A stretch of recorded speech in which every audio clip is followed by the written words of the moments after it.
네, 우리 반갑게 인사 나눕시다. 사랑합니다. 축복합니다. 사랑합니다. 축복합니다. 예, 너무나도 반갑습니다. 반갑습니다. 반갑습니다.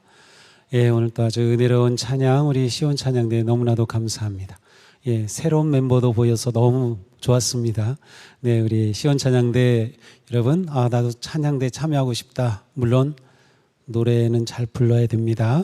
예, 맘만 가지고는 안 돼요. 그렇지만 좀 많이 참여해서 우리 시온 찬양대가 아주 풍성하게 찬양하면 좋겠어요. 또 이렇게 아름답고 데코해 주시고 미디어 예배, 또 환영 안내, 주차 봉사, 차량 운전, 또 카페, 중보기도, 또 오늘 이곳 청소해 주신 모든 분들, 또 만나홀 수고하신 모든 분들 너무나도 감사합니다. 우리 큰 박수로 우리의 고마움을 전하죠.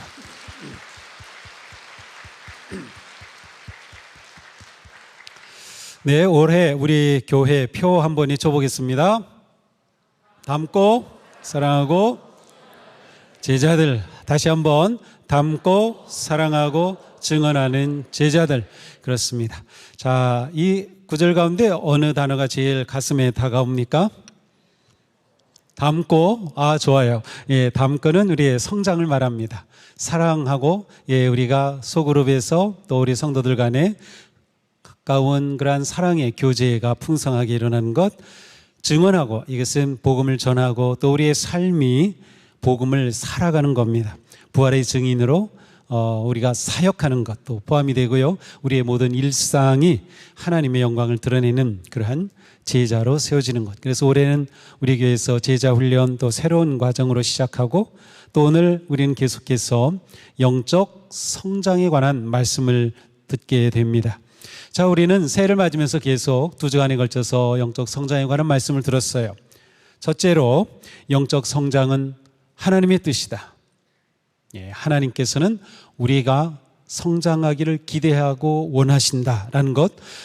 영적 성장은 두 번째로 예수님을 닮는 것이다. 베드로의 표현을 따르면 하나님의 성품에 참여하는 것, 예수 그리스도를 닮아가는 것이다. 세 번째로 우리가 이렇게 예수님을 닮게 되면 빛과 소금이 되어 우리의 모든 삶이 하나님의 영광을 드러내는 삶이 된다. 그러니까 영적 성장의 궁극적인 목적은 우리의 모든 일상이 하나님께 영광이 되는 그러한 존재가 되는 것. 자, 지난주에는 우리 무엇을 봤습니까? 영적 성장의 가장 중요한 길은 무엇이에요? 하나님의 말씀을 먹는 것. 잘 못 먹으셨나? 네?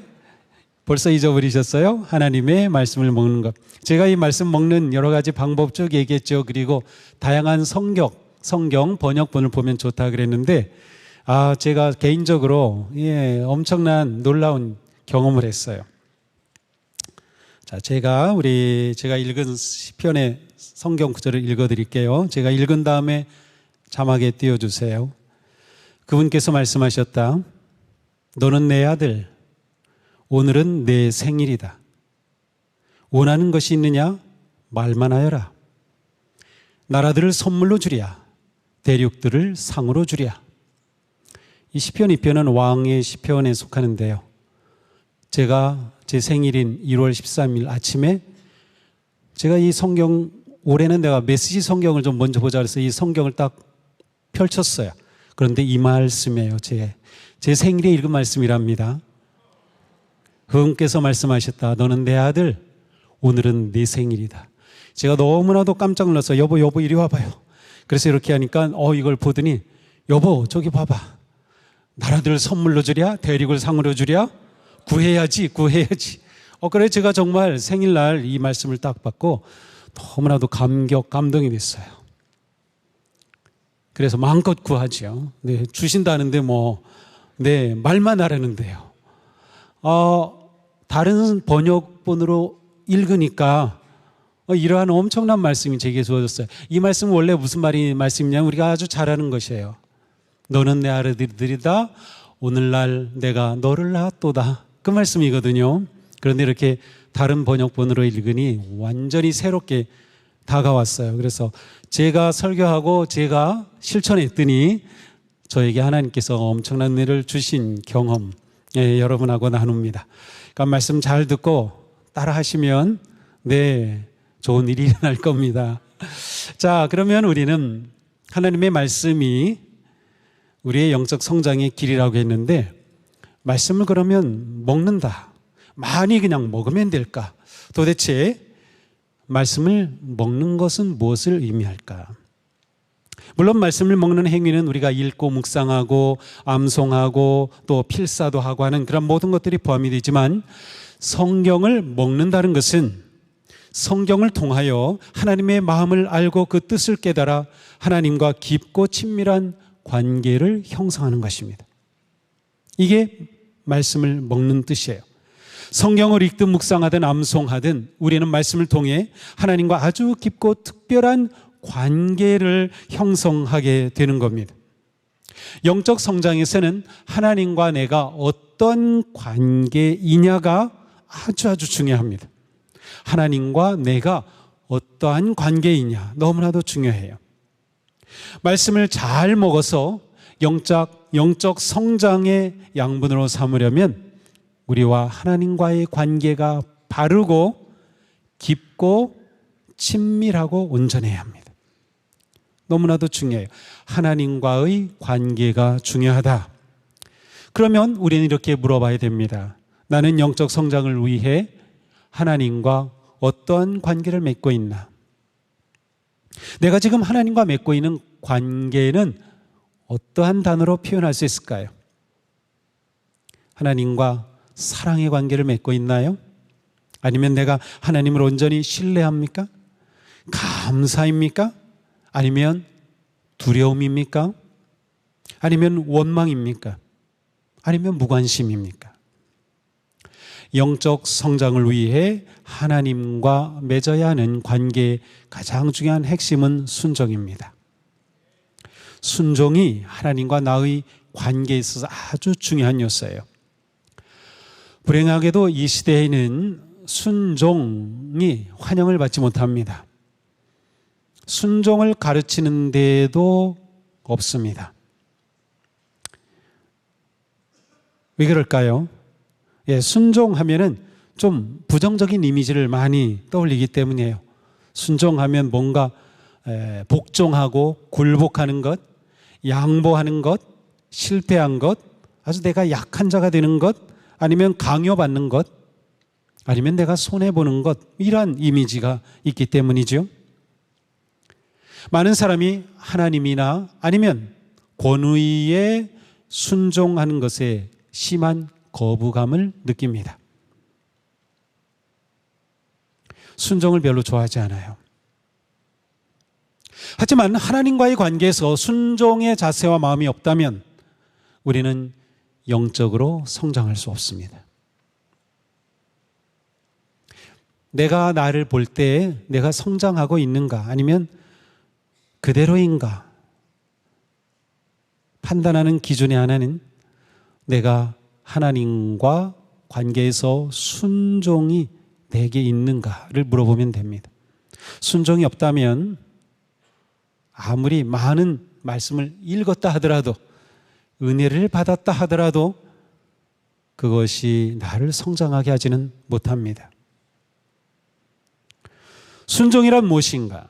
하나님께 항상 예라고 반응하는 것입니다.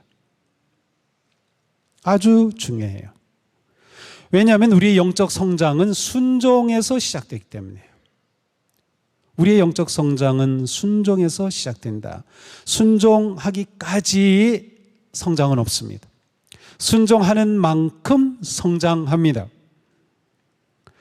하나님과의 관계에서 순종은 결코 부정적인 것이 아닙니다. 신앙생활에서 순종은 아주 긍정적이고 좋은 것이에요. 순종은 근본적으로 하나님을 인정하는 것입니다. 순종은 하나님의 지혜와 능력과 뜻을 긍정하고 신뢰하는 것입니다. 신뢰함 없이는 순종할 수 없기 때문이죠. 영적 성장의 길이 말씀인 것은 맞지만 그러나 이 말씀이 우리의 순종의 반응이 없이는 저절로 우리를 키우지는 못합니다. 그러므로 영적 성장을 원한다면 우리는 순종의 문을 통과해야 합니다. 순종의 문을 지나지 않고서는 결코 성장의 길이 열리지 않는 것이죠. 순종은 항상 하나님께 예라고 하는 것이에요. 쉽죠? 이해가 안 됩니까? 분명하죠? 단순하죠? 네, 하나님께 예하는 거예요. 항상. 이게 순종입니다. 이렇게 단순하지만 순종이 쉽진 않습니다. 우리가 날마다 하나님께 예라고 반응하는 것이 아주 어려워요. 왜 어렵습니까? 하나님의 뜻이 이해가 되지 않기 때문입니다. 뜻이 무엇인지 모르는 것도 이해가 되지 않는 것이지만 뜻을 알지만 그것이 뜻이라는 거가 이해가 안 되는 거예요. 왜냐하면 내가 볼 땐 그렇게 하면 이게 완전히 아닌 것 같은데 말이죠. 또한 순종하면 오히려 내가 손해볼 것 같기 때문입니다. 또한 순종하면 내 뜻을 포기해야 하기 때문입니다. 내 스스로 무엇이든 할 수 있다는 자신감이 있기 때문입니다. 아니면 하나님께서 내 인생을 이래라 저래라 간섭하시는 게 싫기 때문입니다.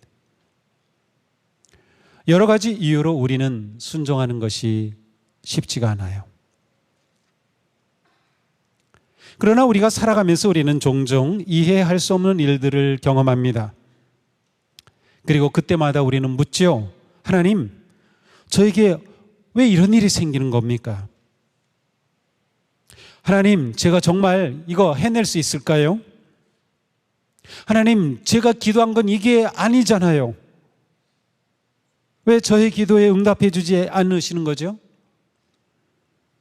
하나님, 이것만은 저는 할 수 없어요. 이러한 많은 일들이 있습니다. 하지만 우리는 순종하기 전까지는 이해할 수 없는 일들도 많이 있다는 것을 알아야 합니다. 순종하기 전까지는 이해할 수 없는 일들도 많이 있다. 우리가 성장하려면 내 이해를 넘어서 예라고 말할 수 있어야 하는 겁니다.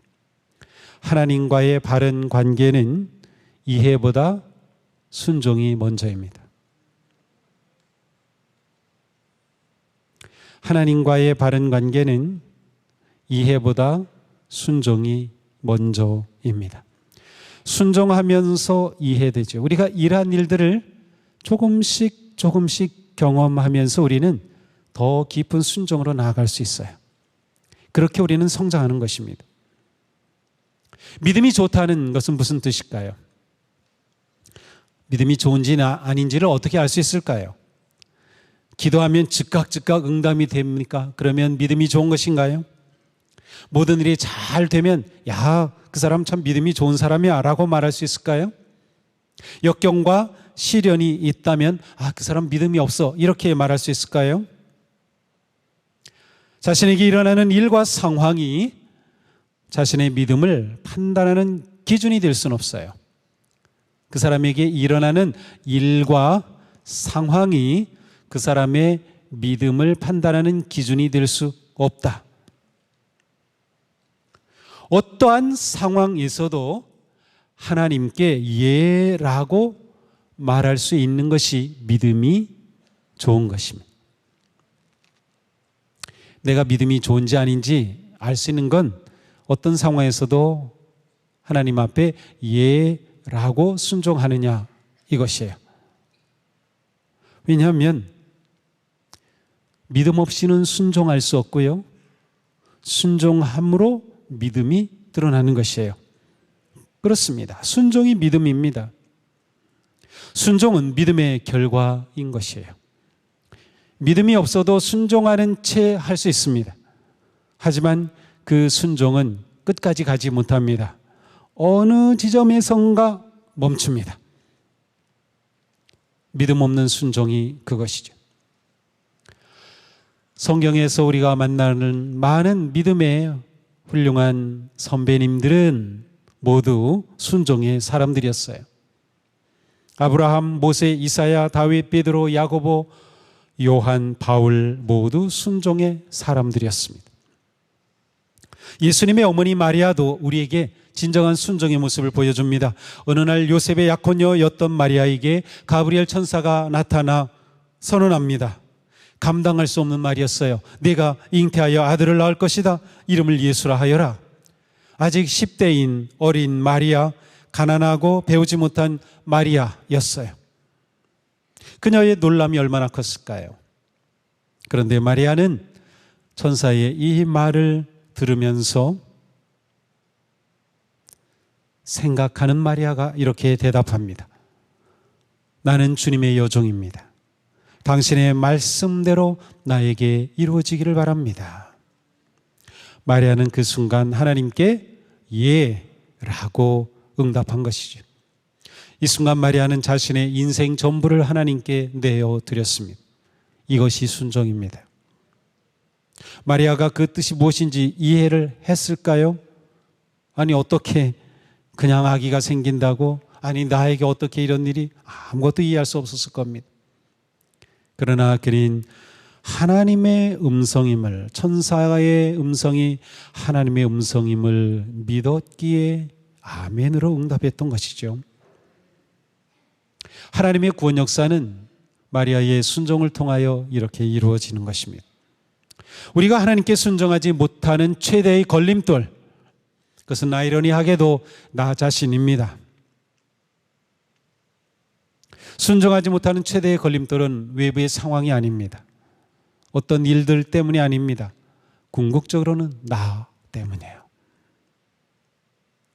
우리는 주님을 만나고 알기 전까지, 그리고 온전히 주님 앞에 나를 드리기 전까지 내 인생이라고 하는 내 왕국에서 내가 왕으로 살았습니다. 예수님을 만난 후에도 자꾸만 그렇게 살려고 하죠. 내 인생의 주인이 나이기 때문에 내 뜻대로 합니다. 내 방법으로 하죠. 하나님이 끼어들 수 없는 거예요.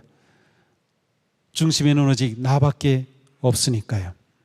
그래서 내 시각이 중요하고, 내 의견이 중요하고, 내 행복이 중요하고, 내 필요가 중요하고, 내 감정이 중요했습니다. 내가 이해받고, 내가 인정받고, 내가 존경받고, 내가 사랑받는 것이 중요했습니다. 그래서 이런 나의 뜻이 이루어지지 않으면 억울하고, 분노하고, 속상하고, 아팠던 거죠. 그런데 순종은 이 틀을 완전히 바꾸는 것입니다. 이게 바뀌어야 돼요. 온전히 순종하려면 내가 왕인 내 인생의 구조가 조정되어야 합니다. 순종은 구조 조정을 통해 틀이 완전히 바뀌어야 돼요. 보통 이제 프레임이라는 말을 쓰는데 내 인생의 구조 조정이 와야 되는 거예요. 내 인생의 왕이 나에서 하나님으로 바뀌는 것이에요. 순종은 자기 인생의 왕좌에 주님을 모시는 것입니다. 마리아가 하나님께 예라고 응답했을 때 그녀의 삶은 구조 조정된 것이죠. 하나님 중심으로 바뀐 것입니다. 그녀의 인생의 왕좌에 하나님이 앉으신 거지요.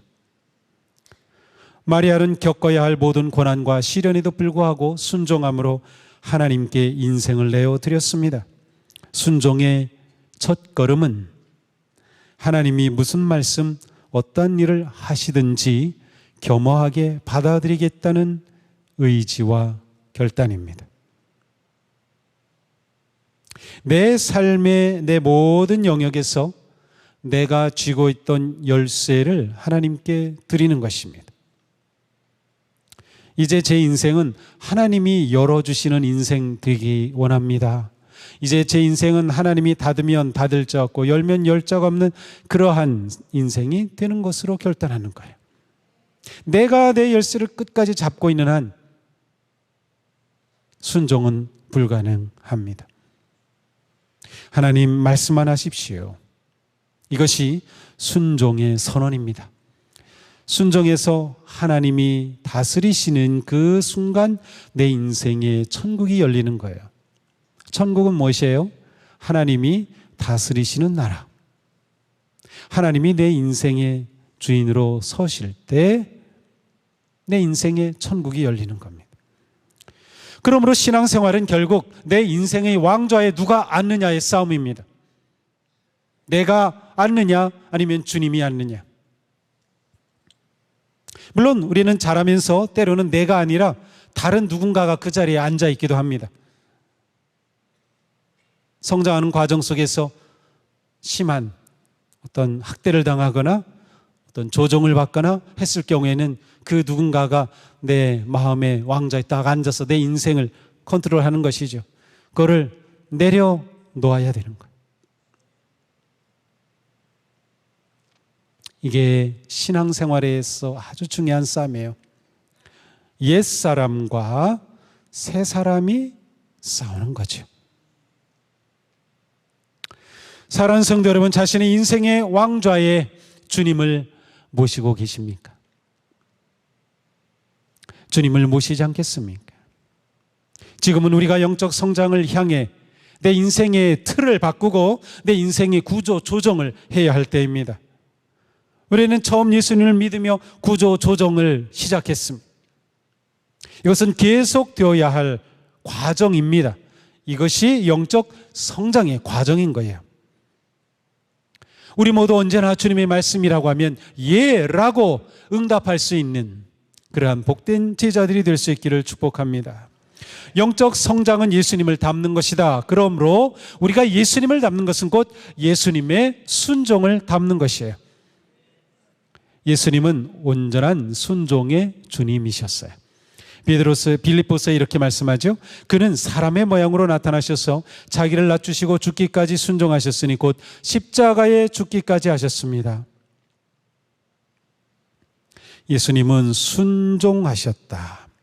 어디까지? 죽기까지. 예수님은 요한복음에서 이렇게 말씀하셔요. 나의 양식은, 예수님이 존재하시는 그 존재 방식은 나를 보내신 분의 뜻을 행하고 그분의 일을 이루는 것이다. 하나님 아버지의 뜻을 행하는 것, 그분의 일을 이루는 것, 이것이 예수님께서 자신의 양식이다. 예수님의 존재하심의 핵심이라고 말씀하셨어요. 그리하여 예수님은 그 순종으로 마침내 죽기까지, 십자가에서 죽기까지 순종하신 겁니다. 그러므로 순종의 최고봉은 십자가입니다. 우리의 순종은 예수님을 본받아 하나님의 말씀을 온전히 실천하며 주님을 따르는 것입니다. 그리고 그 최고봉은 온전한 자기를 내어놓는 것이에요. 자기 포기. 그러므로 오늘 말씀 이렇게 말씀하셨어요. 함께 읽겠습니다. 누구든지 나를 따라오려거든 자기를 부인하고 자기 십자가를 지고 나를 따를 것이니라. 누구든지 자기 목숨을 구원하고자 하면 잃을 것이요 누구든지 나와 복음을 위하여 자기 목숨을 잃으면 구원하리라. 아멘. 예수님의 부르심에 예로 순종하는 것은 곧 자기를 부인하는 것이, 이것이 순종의 아주 높은 최고봉입니다. 자기를 부인하는 것, 십자가를 지는 것이죠. 순종의 최고는 자기를 부인하며 주님의 말씀이라면 무슨 일이라도 감수하겠다는 결단과 선언입니다. 다윗 왕의 생애는 아주 파란만장한 생애죠. 온갖 상처와 아픔과 고통이 가득했습니다. 그랬던 그 다윗의 생애에서 순종이 아주 빛났던 그러한 많은 순간 가운데 한 사건이 있어요. 그것은 바로 자신을 죽이려던 사울 왕을 살려준 사건입니다. 다윗은 자신을 찾아 죽이려고 혈안이 된 사울 왕을 피해서 깊은 굴에 부하들과 함께 숨었습니다. 그런데 다윗을 찾아 죽이려고 하더니 사울 왕이 갑자기 뒤를 봐야 됐어요. 그래가지고 급해졌으니까 어떻게 합니까? 굴이 보이니까 굴로 들어갔어요. 그런데 그 굴에는 다윗과 그의 부하들이 숨어 있었던 거죠. 사울은 아무것도 모른 채 환한 데 있다 굴에 들어갔으니 아무것도 안 보이죠. 아무도 없는 줄 알고 거기서 옷을 벗고 뒤를 보는 거예요. 좀 그 장면이 너무나도 좀 이상하죠. 그런데 바로 그 뒤에는 다윗이 있었어요. 자, 사울은 다 옷을 벗었으니 무장해제입니다. 다윗이 바로 뒤에 어느 정도 가까이 있었냐면 사울의 옷자락을 자를 만큼 가까이 있었어요. 다윗은 그 자리에서 만약 맘만 먹으면 사울을 깜짝같이 죽일 수 있었어요. 부하들에게 한마디만 해도 그냥 쉽게 해결될 일이죠. 그런데 그만 다윗은 옷자락만 살짝 자르고서는 사울이 이를 다 보고 나가기까지 가만히 숨어 있었습니다. 물론 저 멀리 간 후에 다윗이 소리를 쳤죠. 그러면서 또 다윗의 말을 보면 자기가 왕의 옷자락을 자른 것 그거에 또 죄책감을 느끼는 그런 표현도 나와요. 자, 다윗의 부하들이 다윗에 대해서 좀 서운한 마음을 가집니다. 아니, 이렇게 좋은 기회, 하나님이 주신 기회가 아닙니까? 이거 어떻게 그냥 살려 내보냅니까? 근데 그때 다윗은 이런 말을 합니다. 내가 감히 손을 들어 주님께서 기름 부어 세우신 우리의 임금님을 치겠느냐? 주님께서 내가 그런 일을 하지 못하도록 나를 막아주시기를 바란다. 자, 다윗은 자기 인간적인 기회보다 하나님의 주권을 중요하게 여겼습니다. 다윗은 하나님을 의지하였기에 다윗의 이 행동은 사실 엄청난 하나님 앞에 순종의 행위였습니다. 다윗은 자기의 인간적인 복수심으로 하나님의 때 카이로스를 앞당기려고 하지 않았습니다. 다윗이 믿었던 것은 무엇이에요? 하나님에는 나를 기름 부어 왕으로 이미 세우셨으니 비록 지금은 내가 이렇게 도망 다니지만 하나님의 때 하나님의 시간이 되면 나를 세우실 것이다. 하나님을 온전히 전적으로 신뢰했기 때문에 그 하나님의 주권을 자기가 건드리지 않은 겁니다. 하나님의 뜻에 순종한 거죠. 순종이란 이처럼 자기 손에 칼을 내려놓고 하나님의 손에 모든 것을 맡기는 것입니다. 내 손에 칼로 문제를 단번에 해결할 수 있는 것처럼 보이지만 그러나 하나님의 다스리심을 인정하고 그 앞에 나를 내려놓는 것이에요. 다윗의 순종은 하나님의 성품에 대한 신뢰와 사랑의 반응이었습니다. 이것이 다윗과 하나님과의 관계였습니다. 이러한 관계였기에 다윗은 순종할 수 있었던 거예요. 하나님과의 관계가 순종을 위해 이렇게 중요한 겁니다. 그는 광야 속에서 고난 속에서 하나님의 선하심을 확신하였으며 자기의 뜻을 내려놓고 하나님의 손에 맡겼습니다. 이런 다윗이 가지고 있었던 믿음, 신뢰는 무엇입니까? 시편 18편이 이렇게 고백하죠. 나의 힘이신 주님, 내가 주님을 사랑합니다. 주님은 나의 반석, 나의 요새, 나를 건지시는 분, 나의 하나님은 내가 피할 바위, 나의 방패, 나의 구원의 뿔, 나의 산성이십니다. 바로 이 믿음이 다윗을 순종의 사람이 되게 했던 것이죠. 순종의 동력은 자신의 인간적 의지가 아니라 하나님과의 사랑과 신뢰의 관계에서 오는 것이에요. 이것이 순종의 동력입니다. 하나님을 더 깊이 알고 신뢰하고 사랑할수록 순종의 폭은 깊고 넓어집니다. 순종은 우리를 더 큰 사람이 되게 하는 것이 아니라 하나님 앞에 더 작은 자가 되게 함으로 내 모든 삶에 하나님께서 온전히 일하시도록 내어드리는 겁니다. 그렇게 되니 나는 하나님께서 큰 사람으로 세우시는 거예요.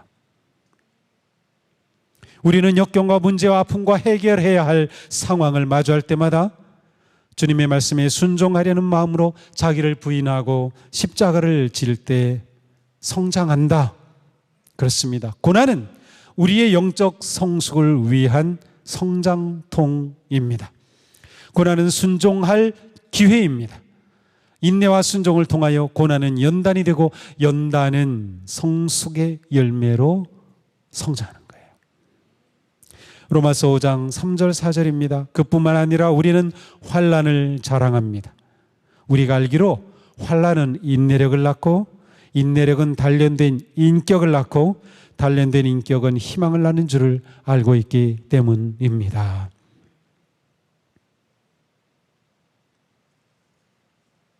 어떤 희망입니까? 그리스도를 온전히 닮아가는 희망, 하나님의 성품에 참여하는 희망, 그래서 마침내 영광스러운 하나님 앞에 내가 함께하는 그 희망입니다. 어쩌면 우리는 지금의 자신을 보면서 실망할지도 모릅니다. 이러한 내가 변화될 수 있을까? 이러한 내가 성장할 수 있을까? 확신이 들지 않을 수도 있습니다. 자신을 볼 때 부족한 게 너무 많기 때문이죠. 그러나 기억하십시오.